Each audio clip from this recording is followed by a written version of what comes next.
Zamisheweta vamanana va EPCSA kurula ka Xikwembu a ku ve na n'wina. Loyi a vulavulaka na n'wina i Afro HS Musoma. Xo sungula ni rhandza ku khensa eka vufambisi bya vamanana, vufambisi bya WCE eka n'wina Afro Ndlovu na executive ya n'wina. Hi katsa na mufambisi wa ministry n'wina Afro LC Baloyi. Eka nkarhi lowu mi hi nyikeke wona wa ku va mi hi lulamisele swikhongelo kusukela hi ti 14 ku fikela hi ti 18. Ha mi khensa swinene. Eka n'hweti leyi ya June yi nga n'hweti ya youth, ha khensa ku va hi karhi hi tlangela hina vatswari, hi tlangela na vana va hina lava va nga lwa va lwela nchucheko. A hi khongeleni. Yehova Xikwembu Tatana, hi ta mahlweni ka wena Hosi, hi ri vana va wena, hi ri vamanana lava hi rhandzaka ku hlengeletana hi minkarhi leyo tala hi dzunisa vito ra wena. Eka nkarhi lowu hi nga ka wona, nkarhi lowu nga minkarhi ya mavabyi lawa ya hlaseleke miti, ya hlaseleke tiko hambi misava hinkwayo, mavabyi ya COVID-19. Tatana wa rirhandzu, hi wena ntsena loyi u nga nghenelelaka leswaku Hosi hinkwaswo swi nyamalala. Tatana wa rirhandzu, hi khongelela Hosi, hambi na vana va hina kumbe varhandziwa va hina lava va nga emakhotsweni. Tatana wa rirhandzu, makhotso ya tele. Hi wena loyi u nga ta cinca xiyimo lexi hi nga eka xona. Tatana wa rirhandzu, hi khongelela hambi ku xaniseka ka vavasati ni vana, yona gender based violence. Ha ku rhamba leswaku a va wena Hosi loyi u hi twelaka vusiwana. Ha swi tiva leswaku loko hi khomelela eka wena a ku na ndlela yin'wanyani, kambe wena hi wena ndlela ni ntiyiso ni vutomi, u ta hi humesa eka xiyimo lexi. Tatana, hi ta hlaya marito lawa u ni rhumeke wona Hosi leswaku ni mahlaya ni hlayela vana va wena. Vulavula Hosi, malandza ya wena ya yingisile. Ha Yesu Kreste Hosi ni mponisi wa hina. Amen.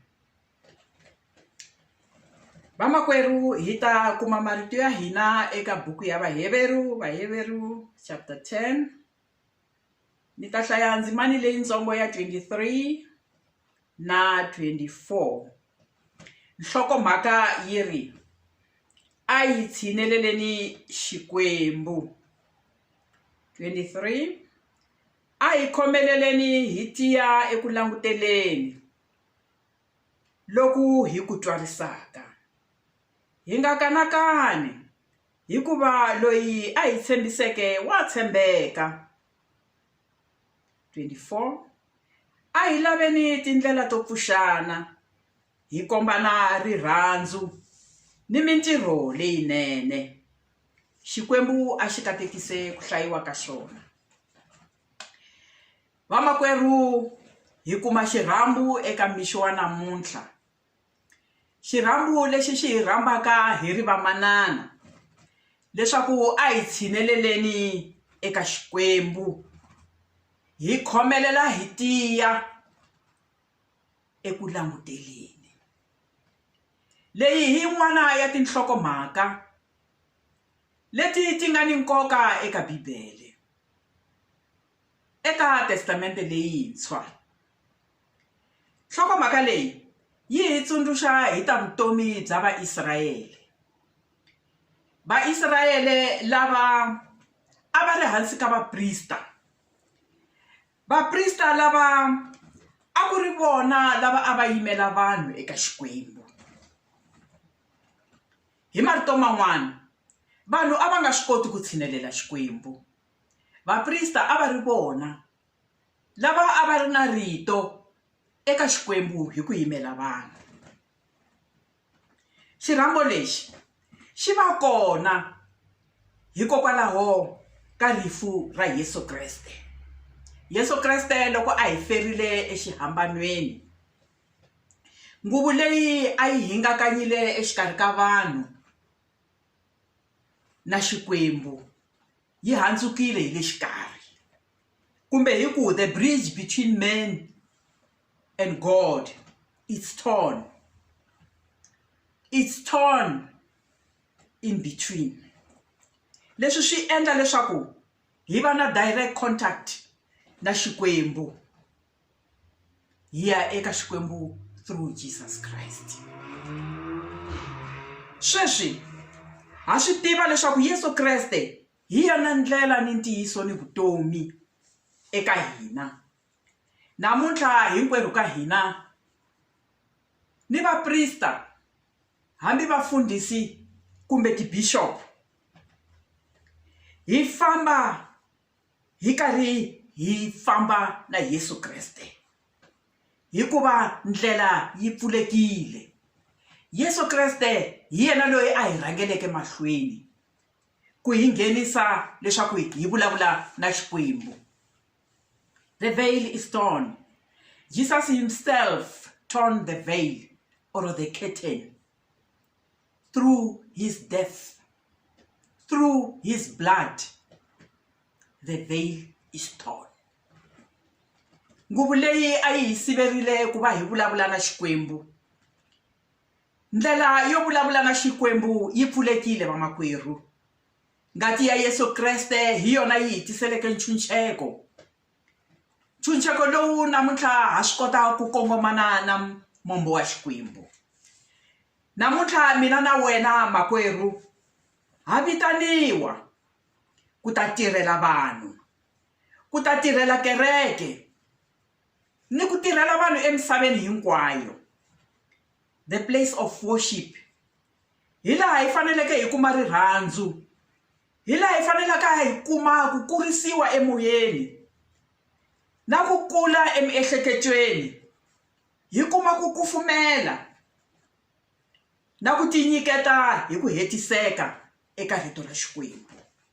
But today the place of worship became a place of abuse, where women and children are abused, a place where we are exploited financially, physically, spiritually and mentally.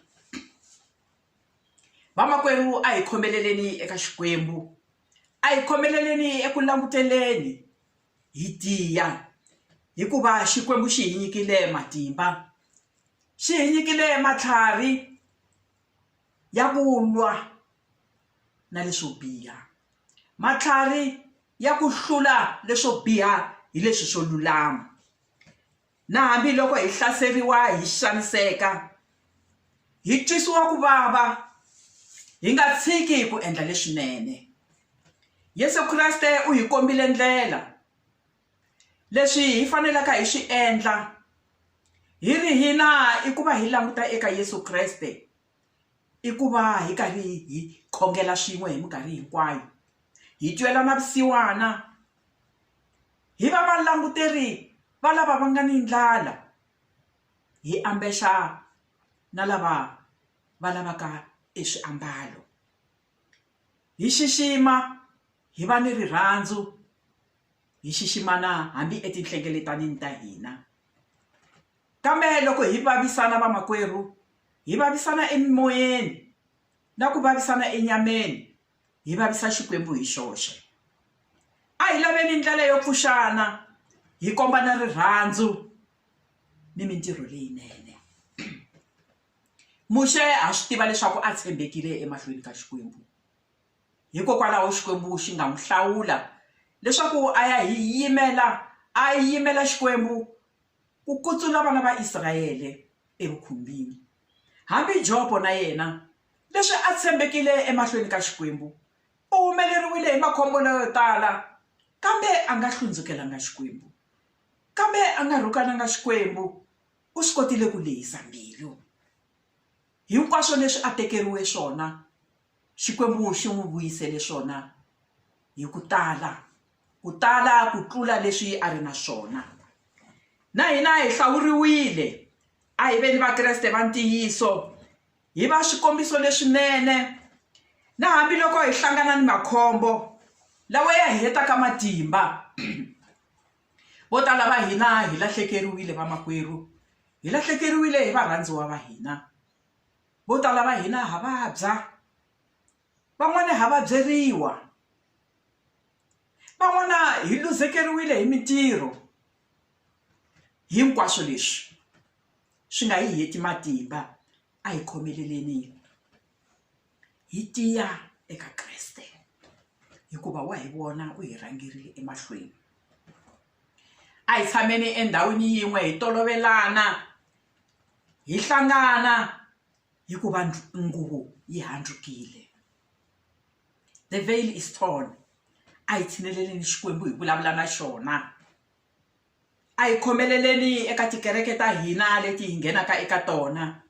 hi tirha hi ku tshembeka loko hi dyohile a hi kombeleni eka xikwembu xi ta hi rivalela loko xi hi rivalerile na hina hi nga rivali leswaku hi rivalela van'wani lava va hi dyoheleke ku va hi famba endleleni ya Kreste a hi endleni leswi na Kreste na yena a endleke swona hi khomela van'wani tanihiloko na yena a hi khomela milandzu ya hina xikwembu hi xona ntsena lexi xi hlamulaka loko hi ri karhi hi vaviseka enyameni hi vaviseka emimoyeni hi xona ntsena lexi xi hi horisaka loko hi endla leswinene emahlweni ka xikwembu xi ta hi tlakusa a hi xiyaxiyeni lomu hi fambaka kona hikuva ha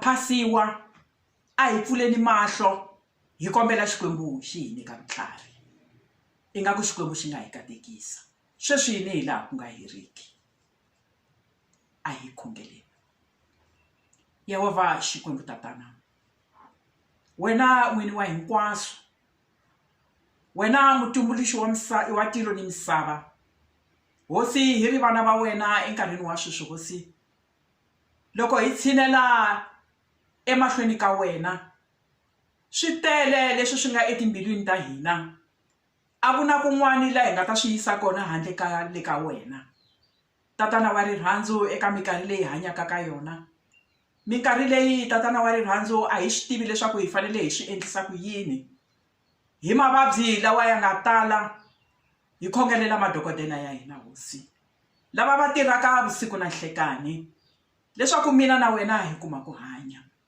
tatana wa rirhandzu va katekise hosi u va nyika vutlhari lebyikulukumba hambi tona ti-scientists lava endlaka ti-vaccine leti leswaku ti-vaccine leti hosi ti nga vi ta ku herisa vutomi bya vanhu kambe ti ri ta ku horisa wena loko u tlhandlekile voko ra wena ehenhla ka ti-vaccine leti hosi hi ni ripfumelo lerikulukumba hi ni ku tshemba lokukulukumba leswaku wena hosi yanga u ta hlula eka miringo hinkwayo tatana wa rirhandzu hi katekise hi ri vamanana lava hi taka eka wena hi minkarhi hinkwayo hi nga karhali ku ta eka wena hi karhi hi khongotelana etikweni etikerekeni ni le mindyangwini hi komberile hosi hi nga tshembanga nchumu hi tshembe tintswalo ni kurhula leswi humaka eka wena ha Yesu Kreste hosi ni mponisi wa hina amen